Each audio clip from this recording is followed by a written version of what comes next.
He was just a poor veteran driving through a deadly snowstorm, tired, broken, and trying to survive another night, when his German shepherd suddenly froze and refused to move.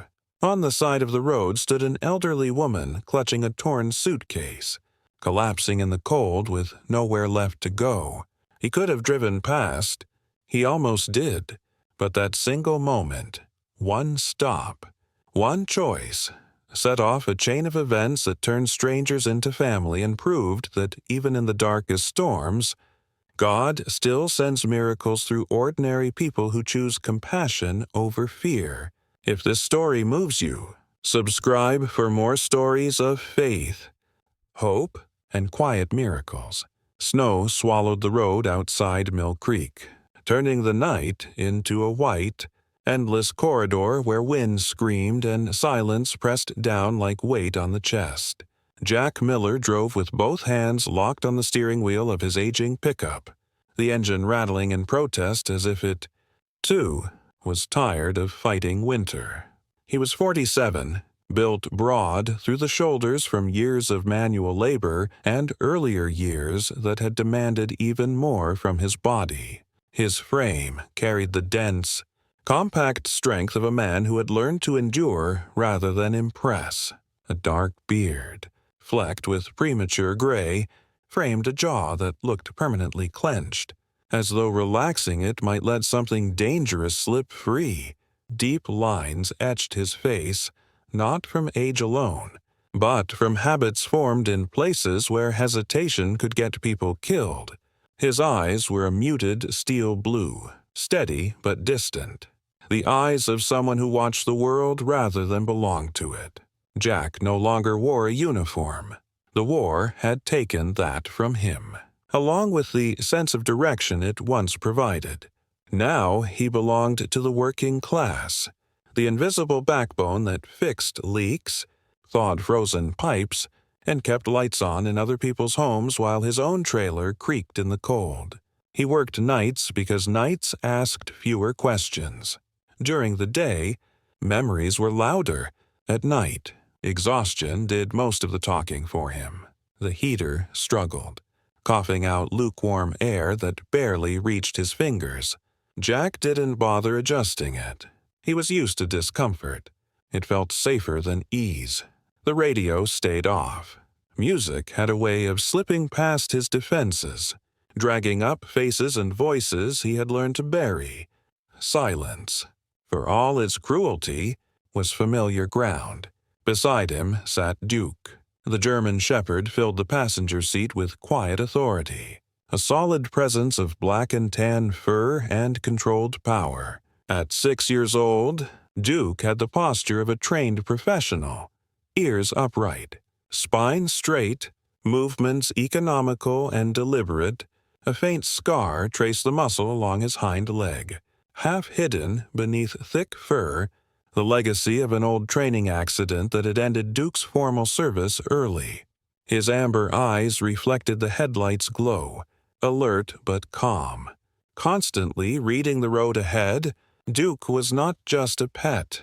He was a companion forged through routine, patience, and unspoken trust. Jack had adopted Duke from a veteran support kennel 3 years earlier, when both of them were struggling to adjust to a slower, quieter world. Duke had been difficult at first, hyper-aware, reactive to sudden noises, wary of strangers. Jack recognized the signs immediately. It was the look of someone who had learned the hard way that safety was temporary. They understood each other without training manuals or commands. Duke didn't ask for affection. He stayed close, watched everything, and stepped in when Jack's nightmares got loud enough to shake the walls. Snow thickened, swirling across the windshield like static. Visibility dropped to barely 10 feet. The wipers squealed in protest, smearing ice rather than clearing it. Jack leaned forward, jaw tightening, every sense sharpened in a way that felt uncomfortably familiar. Bad weather had a way of triggering old instincts. Your body remembered things your mind tried to forget. That was when Duke changed. The dog's ears shifted first, angling forward with sudden precision. His body stiffened, muscles coiling beneath his fur. A low sound vibrated in his chest. Not a bark, not a growl, but something in between. Ekin, controlled, intentional. Jack's grip tightened. "What is it, boy?" he murmured, though he already felt the answer forming in his gut. Duke's gaze locked onto the road ahead, unblinking. At first, Jack saw nothing, just snow, wind, in darkness. Then the headlights caught movement near the shoulder, a shape that didn't belong to the storm. It wavered, staggered, nearly collapsed before forcing itself upright again. Jack eased off the gas, heart rate climbing with a sharp, unwelcome edge of adrenaline. The figure resolved into a woman. She was old, early 60s, maybe more, but she carried herself with a stubborn, upright posture that defied her circumstances. She wore a long, threadbare coat several sizes too big, its hem soaked and whipping violently around her legs. A gray scarf was pulled tight over her mouth and nose, but wisps of white hair escaped, plastered to her cheeks by ice and wind. Her skin, what little he could see, was pale and stretched thin over prominent cheekbones, marked by deep lines that spoke of endurance rather than age. One gloved hand clutched a battered brown suitcase, its leather split at the seams and held together by fraying straps. The other arm pressed tightly against her side. Trembling uncontrollably, she took another step and faltered. Jack swore under his breath. Every rational instinct screamed caution. People didn't walk roads like this in storms like these unless something had gone terribly wrong. It could be a setup, a distraction. Years ago, trusting the wrong silhouette in the dark had cost lives. That lesson had been burned into his nervous system, etched deeper than memory. But Duke didn't look away. The dog's low sound grew more urgent, a vibration that resonated in Jack's chest. Duke leaned forward, nose almost touching the glass, eyes fixed on the woman with singular focus. Jack exhaled slowly, fogging the windshield. "Damn it," he muttered, not at the situation, but at himself. He felt the familiar war between instinct and conscience, between survival and something softer he pretended not to need. He slowed the truck further, tires crunching uncertainly over packed snow. The woman turned her head slightly, sensing the light. Her movements were sluggish, delayed, like someone pushing through water. For a moment, their eyes met through the storm, hers a faded blue, dulled by exhaustion rather than fear. There was no panic there, just resignation, the look of someone who had already accepted the worst and kept moving anyway. That look hit him harder than the storm. Jack had seen it before, in mirrors, in reflections off dark windows, in the eyes of men who kept walking long after they had any reason to stop. It was the look of someone who believed help would cost more than it was worth. The truck rolled to a stop. Duke released a single sharp huff. Approval unmistakable. Jack didn't smile, but some of the tension drained from his shoulders as if the decision had been made long before his foot touched the brake.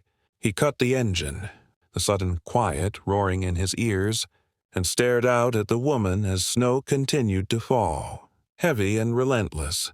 He hadn't been searching for anyone that night.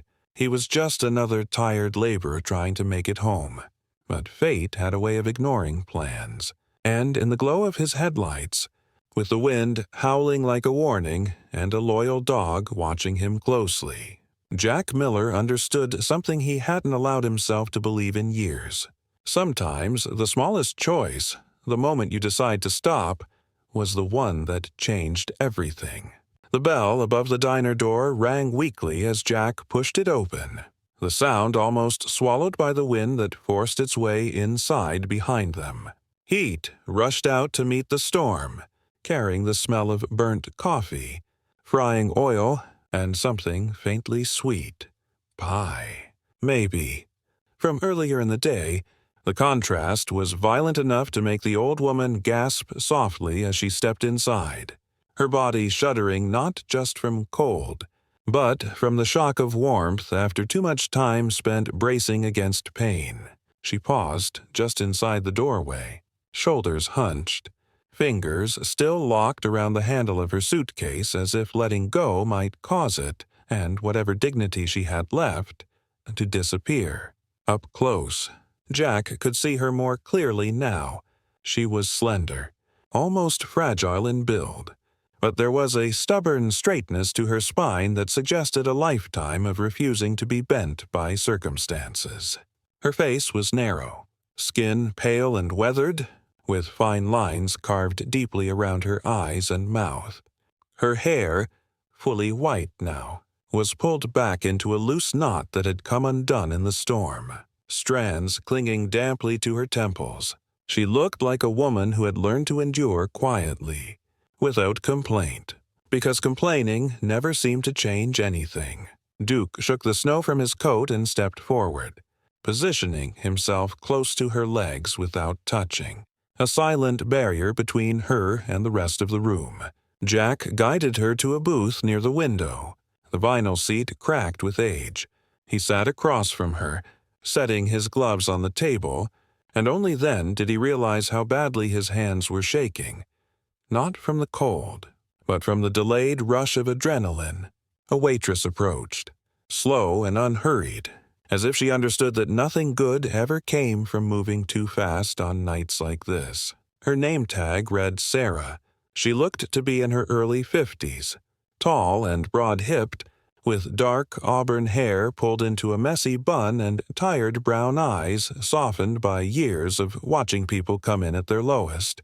Her face held deep laugh lines that suggested kindness wasn't something she put on for tips.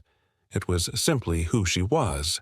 "You folks picked a rough night," Sarah said, voice low and steady. "Coffee." The old woman hesitated, glancing at Jack first, embarrassment flickering across her face. Jack answered for her. "Yes, and food. Whatever's hot." Sarah nodded without question and disappeared toward the counter. The woman finally loosened her grip on the suitcase and set it carefully beside her, as if afraid it might collapse under its own wear. She folded her hands in her lap, fingers thin, knuckles swollen from years of work. "You didn't have to stop," she said quietly, her voice hoarse and edged with exhaustion. "I would have managed." Jack met her gaze evenly. "You wouldn't have," he replied, not unkindly, just honest. She studied him for a moment, then gave a faint, humorless smile. "You sound very sure. I've seen weather like this," he said. "It doesn't negotiate." Silence settled between them. Not awkward, but heavy. Duke slid under the table and lay down near her feet, resting his head gently against her ankle. She startled at first, then slowly reached down, her fingers sinking into the thick fur at his neck. Her breath caught, not in fear, but something closer to relief. "He's beautiful," she murmured. "He's Duke," Jack said. She nodded, stroking the dog with slow, careful movements, like someone relearning a forgotten language. "I'm Evelyn," she said at last. Evelyn Parker. Sarah returned with 2 steaming mugs of coffee and set them down without ceremony. The smell alone made Evelyn's shoulders sag, tension draining out of her as if she'd been holding herself upright by will alone. A plate followed, eggs, toast, and soup. Sarah placed it in front of Evelyn first. "Eat," she said simply. "You look like you've been fighting the night." Evelyn blinked rapidly, then picked up her spoon with deliberate control. She ate slowly, every motion careful, as if she didn't trust the food to stay. Jack watched her from across the table, saying nothing. He knew that look, the way hunger mixed with pride could turn a simple meal into something complicated. After a while, she spoke again, I was trying to reach my sister's place, she said, staring into her soup. Maple Creek. Thought it was closer. She paused, then corrected herself. Or maybe I just needed to believe it was. Jack didn't press. Eventually, the truth came out in pieces.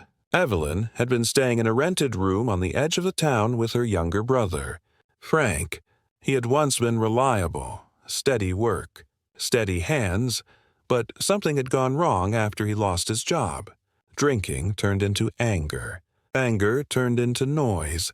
The landlord had given warnings until he stopped giving them at all. 2 nights ago, they were told to leave. Frank had taken what little money they had left, promising to come back. He hadn't. I don't think he meant to abandon me, Evelyn said, voice barely above a whisper. But I've learned not to build my life around what people mean to do. Jack listened, jaw tight. He paid the bill quietly while Evelyn finished eating, ignoring her protest. When Sarah returned to clear the plates, she leaned closer to Jack. "Storm's getting worse," she said. "They're saying the highway's already shut down." Jack glanced out the window. Snow fell heavier now, the world reduced to swirling white. Evelyn followed his gaze, fear creeping into her expression. "I can still walk," she said quickly, as if afraid of being a burden. "I don't want to trouble you." Jack thought of his trailer, small, drafty, barely more than shelter. He thought of the empty chair at his table. He thought of Duke, watching Evelyn with quiet concern. "You're not walking anywhere tonight," he said finally.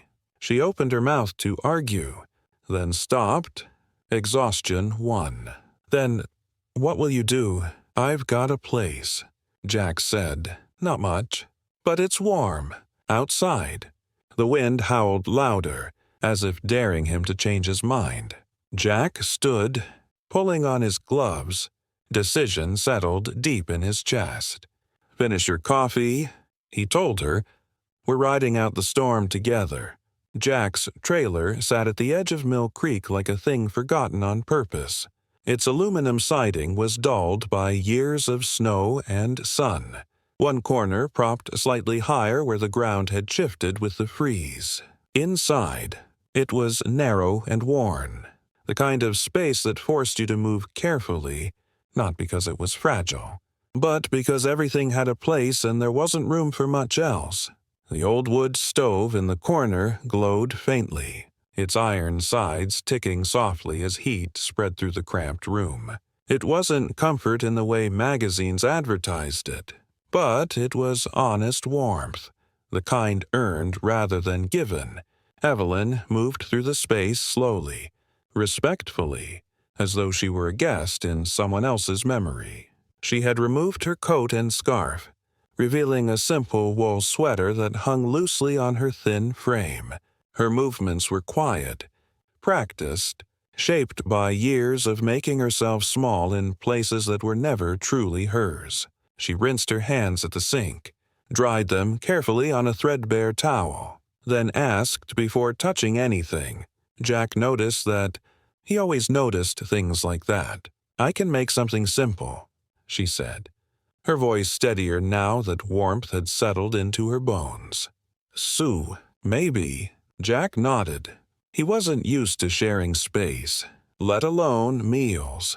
But something about Evelyn's presence didn't feel invasive. It felt deliberate, like she was choosing each action carefully, afraid to tip the balance of a fragile piece. Duke lay near the stove, stretched out with his back to the warmth, amber eyes tracking both of them. His breathing was slow and even, but his ears flicked at every sound outside. The soup was plain, canned vegetables, broth, stale crackers, but they ate in silence that felt earned rather than awkward. The wind battered the trailer walls, rattling loose panels. But inside, there was a sense of safety Jack hadn't realized he'd been missing. Evelyn washed the dishes afterward without being asked, humming softly under her breath, a tune Jack didn't recognize. It reminded him of something domestic and distant, like a radio playing in another life. Night deepened. The storm pressed harder, snow piling against the steps. Jack checked the locks, habit more than fear, then dimmed the single overhead light. Evelyn settled onto the small couch with a blanket around her shoulders. Duke rose, circled once, then lay down near her feet, placing himself between her and the door without ceremony. She noticed, smiled faintly, and let her fingers rest briefly on his back. Sometime after midnight, Duke's head lifted sharply. His body stiffened, muscles drawing tight beneath his fur. A low, controlled bark cut through the quiet, short, sharp, and deliberate. Jack was on his feet instantly, heart rate spiking. He grabbed his jacket and boots, movements automatic, instincts long dormant snapping awake. "Stay," he murmured to Evelyn, though she was already sitting up, eyes alert despite the fatigue. Duke moved to the door, posture rigid, tail low. The storage shed behind the trailer was little more than a warped wooden box, its door hanging crooked on rusted hinges. Snow had drifted halfway up its sides. Jack stepped outside, breath fogging, the cold biting hard after the warmth inside. Duke moved beside him, silent now, nose working the air. Jack pulled the shed door open. Inside, crouched behind a stack of old tools and scrap wood, was a man. He looked to be in his early 50s, broad but underfed. His frame stooped as if years of carrying weight had finally bent him forward. His beard was thick and unkempt, dark brown streaked heavily with gray, framing a face carved with deep lines of fatigue and weather. His hair was long enough to curl at the ends, shoved beneath a knit cap soaked through with snow. His clothes were layered but mismatched, a flannel shirt under a frayed jacket, jeans stiff with cold, boots cracked at the seams. He held his hands up slowly when he saw Jack, palms open, movements cautious. "Didn't mean any trouble," the man said quickly. His voice was rough, but not aggressive, more worn than dangerous. "Storm caught me out. Just needed a place to wait it out." Jack didn't lower his guard. He'd learned long ago that desperation and danger often wore the same face. Duke stood between them, head low, eyes locked on the man. But there was no snarl, no lunging, just watchfulness. "What's your name?" Jack asked. "Ray," the man answered. "Ray Collins." There was something in the way Ray spoke, measured, careful, that suggested he was used to being unwelcome. He kept his distance, shoulders slightly hunched, as though bracing for rejection.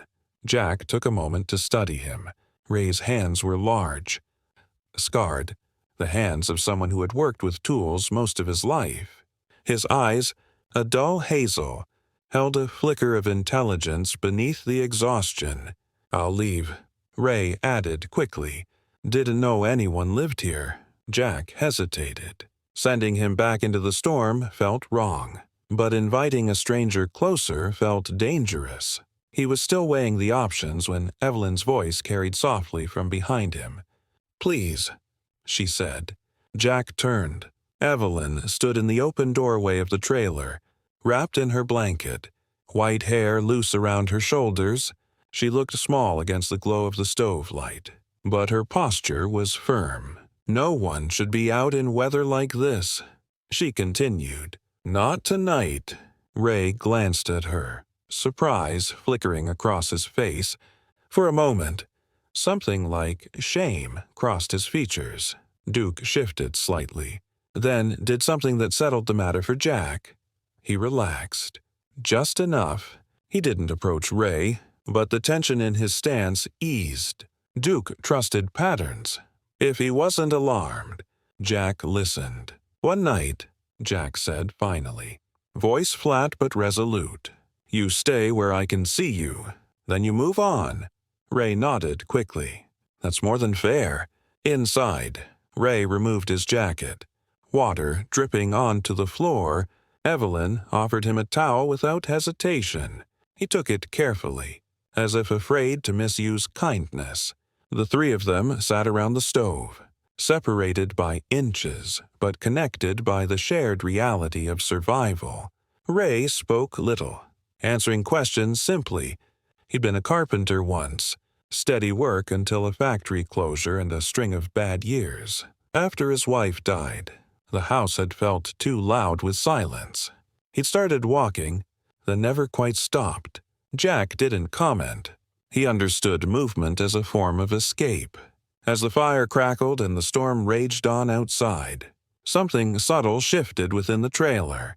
It wasn't trust, not yet, but it was tolerance, understanding, the fragile beginning of something that didn't require explanations. Duke settled between them, eyes half closed but alert, the quiet guardian of an unspoken truce. Three strangers, one poor roof, and a night that refused to let any of them face the cold alone. Morning arrived quietly, as if the storm had exhausted itself during the night. Pale light filtered through the thin clouds, settling over Mill Creek in a muted, fragile calm. Snow still blanketed the ground, but the wind had softened, leaving behind a silence that felt cautious rather than threatening. The trailer stood unchanged, small, weathered, unimpressive, but something inside it had shifted. For the first time in years, Jack woke not to emptiness, but to movement. Evelyn was already up. She stood at the narrow counter, her sweater sleeves rolled carefully to her forearms, stirring a small pot on the stove. In the daylight, she looked older than she had the night before, the lines in her face more pronounced, her skin thin and almost translucent in places. But there was color in her cheeks now, and her movements were purposeful. She carried herself like a woman who had spent her life holding families together with very little, learning to find dignity in routine when hope ran thin. Ray was outside with Jack, the two men standing near the storage shed where the door still hung crooked. Ray worked without being asked, examining the hinges with a practiced eye. In the daylight, his past showed more clearly. His shoulders were broad but sloped forward, as if years of physical labor and grief had gradually bent him inward. His beard had been trimmed with Jack's spare razor, revealing a strong jaw and the faint scar along his chin, likely from an old accident. Ray spoke little, but when he did, his words were careful and thoughtful, the kind shaped by someone who had learned the cost of saying too much. "I can fix this," Ray said, tapping the warped wood. "Won't be pretty, but it'll hold." Jack nodded, handing him a screwdriver. Watching Ray work stirred something uncomfortable in him. A recognition. This was what Jack used to look like before the war. Hands steady, purpose clear, muscles tired for honest reasons. Duke sat nearby, tracking both men, tail still, posture relaxed but alert. The dog seemed to approve of the rhythm of the morning. Inside, Evelyn set 3 plates on the small table. The meal was simple: toast, eggs, and the last of the soup from the night before. But the smell filled the trailer with warmth that went beyond heat. They ate together in near silence, not out of awkwardness, but respect. It felt temporary, fragile, like something that could break if examined too closely. The sound of tires crunching over snow shattered it. Duke's ears snapped forward instantly. A low growl rumbled in his chest as he moved toward the door. Jack stood, tension returning to his shoulders. Through the narrow window, he saw a dark sedan pull up sharply, stopping at an angle as if the driver hadn't bothered to straighten the wheels. The door flew open, and a man stepped out unsteadily. Frank Parker looked older than his 58 years. His hair, once brown, was thinning and streaked heavily with gray, plastered flat against his scalp.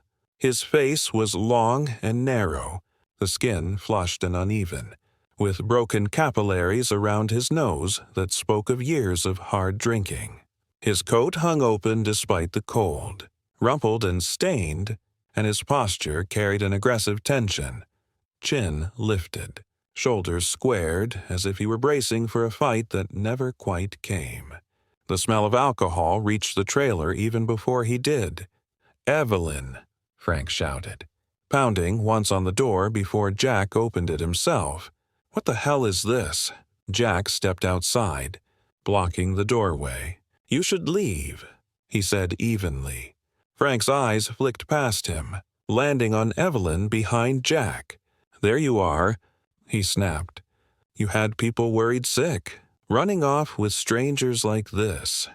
Do you have any idea how that looks?" Evelyn stepped forward, her hands trembling slightly but her voice firm. "No one is holding me here." Frank laughed sharply, the sound brittle. "That's what they always say. You don't see it. He's got you stuck out here in the middle of nowhere." He gestured toward Jack with exaggerated disdain. Some washed-up ex-soldier living in a tin box. Jack didn't respond. He'd heard worse. Duke, however, moved closer, placing himself between Frank and Evelyn, amber eyes fixed on the man with unwavering intensity. "I'm calling the police," Frank declared, fumbling in his coat pocket for his phone. "This isn't right. You can call whoever you want," Evelyn said quietly. "I'm staying." 20 minutes later, a patrol car arrived, lights muted but unmistakable. 2 officers stepped out. The older one, Deputy Harris, was broad-shouldered with salt and pepper hair and a calm, assessing gaze. His partner, Officer Lane, younger and leaner, scanned the area with sharp efficiency, one hand resting near his belt. "We got a welfare call," Harris said, nodding politely. "Ma'am, are you okay?" Before Evelyn could answer, Frank interrupted, his voice rising. "She's not okay. They're isolating her. Look at this place." Harris raised a hand. "Sir, let's slow down." Evelyn straightened, her thin frame suddenly steady. "Deputy, I am here by choice. These men helped me when I would have frozen to death." Officer Lane glanced inside the trailer, taking in the clean table, the food, the warmth. It didn't match Frank's story. That was when Duke moved. He circled around Frank's car, nose low, tail rigid. Then he stopped at the trunk and barked, short, sharp, unmistakable. Harris frowned. "Mind if we take a look?" "Sir." Frank stiffened.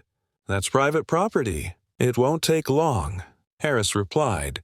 The trunk opened to reveal several half-empty bottles of whiskey and a paper bag filled with prescription pill bottles. Labels mismatched and outdated. Frank's bluster drained instantly. "Sir," Harris said, voice firm now, "you're not fit to drive, and these substances raise concerns." Frank turned to Evelyn, desperation cracking his anger. "You're really going to let them take me?" Evelyn's eyes filled with tears, but she didn't look away. "I love you," she said softly, "but I can't keep losing myself to save you." Frank was led to the patrol car without further resistance. As it pulled away, silence settled over the clearing once more. Evelyn exhaled shakily. Duke pressed his head gently against her hip, grounding her. Inside the trailer, the fire still burned. The family feeling was bruised, but not broken. Something honest had been spoken at last, and honesty, Jack knew, was the first step toward anything real. The storm left quietly, like a guest who had said too much and finally grown tired of its own voice. What remained was a thin crust of snow along the road and a pale winter sun that felt tentative, as if unsure it was welcome. Jack stood outside the trailer in the early morning, hands wrapped around a chipped mug of coffee, watching his breath drift into the cold air. The world looked smaller now. "Calme," Not fixed, but possible. Ray stayed, not because Jack asked him to, and not because Ray begged. It happened the way honest things often do, one day turning into the next without anyone naming the change. Ray rose early, pulling on his worn jacket and boots, and began repairing what the storm had stressed. Hinges were tightened, loose boards nailed down. The storage shed, once a crooked refuge, slowly straightened under his hands. Ray worked with the quiet focus of a man rediscovering himself through familiar motions.